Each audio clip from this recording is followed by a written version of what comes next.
पति से प्यार, कोई कहता बच्चों से प्यार।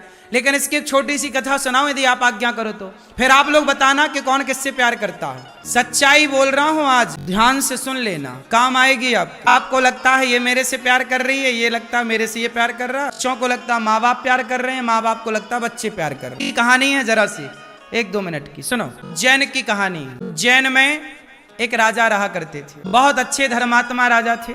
ऐसे राजा थे कि अपनी पत्नी से बहुत प्यार करते। विक्रमादित्य, विक्रम संवत सुना होगा, विक्रमादित्य के भाई थे। भर्तृहरि उनका नाम था। क्या नाम था? भर्तृहरि। भर्तृहरि नाम के एक राजा थे, उनकी बहुत सुंदर पत्नी थी। वो बहुत प्यार करते थे अपनी पत्नी से, बहुत प्यार। एक दिन क्या हुआ कि उनके राज्य में एक ब्राह्मण आए, वो बड़े तपस्वी ब्राह्मण। उन्होंने तपस्या की तो तपस्या से कोई देवता प्रसन्न हो गए और देवता ने उन्हें एक फल दिया। बोले तुम ब्राह्मण ये फल खा लो, सदा जवान रहोगे और अमर हो जाए। फल जो खाएगा सदा जवान रहेगा और अमर हो जाएगा। पंडित जी ने फल लिया और पंडित जी को लगा मैं जवान रहकर और अमर होके क्या करूं। हमारे राजा भर्तृहरि हैं, ये बहुत अच्छे राजा हैं, यदि ऐसा राजा अमर हो गया तो ये देश सदा के लिए अमर रहेगा, देश हमारा सुरक्षित रहेगा। भाई देश है तो सब है, अच्छा राजा होना चाहिए देश का। भर्तृहरि हमारा अच्छा राजा है। तो पंडित जी फल लेकर गए, एकांत में मिले। महाराज यहाँ महाराज ये फल आप खा लेना, इससे आप सदा जवान रहोगे और अमर रहोगे, आपको कोई मार। मैंने तपस्या करके पाया। पंडित जी चले गए।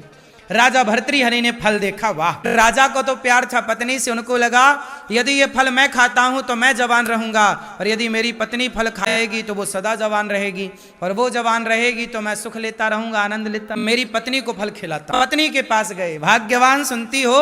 हाँ हाँ महाराज, ये लाया हूं तुम्हारे लिए फल, खाओगा तुम सुंदरता जवान रहोगी, खाओ। अच्छा मैं भोग लगा के खाऊंगी। भर्तृहरि चले गए। पत्नी ने फल रखा। पत्नी चक्कर था सेनापति। है क्या सही? रानी का चक्कर किससे था? सेनापति को बुलाया चुपके से, आओ आओ जल्दी आओ, पीछे के रास्ते। यहाँ बुलाया, बोले ये फल खाओ। बोले ये फल खा लो। बोले ये फल खाओगे तो तुम सदा जवान रहोगे, और जवान रहोगे तो मुझे सुख मिलता रहेगा। राजा प्रेम करते हैं अपनी पत्नी से, राजा की पत्नी रानी प्रेम करती है सेनापति। राजा चाहता है मेरी पत्नी जवान रहे, और पत्नी रानी चाहती है कि सेनापति मेरा इससे चक्कर है ये जवान रहे, ये फल तुम खा। सेनापति फल लिया, बोले मैं खाऊंगा, यहाँ नहीं, अकेले में खाऊंगा। नहीं, ले लगाती है सेनापति को, फल देती है। चला सेनापति फल रखा।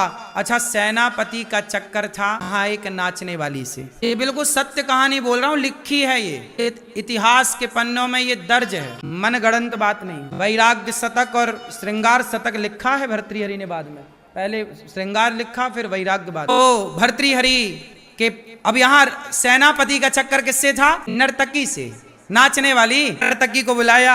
ओहो बहुत सुंदर दिख रही हो, ये फल खाओ तुम सदा जवान रहोगी।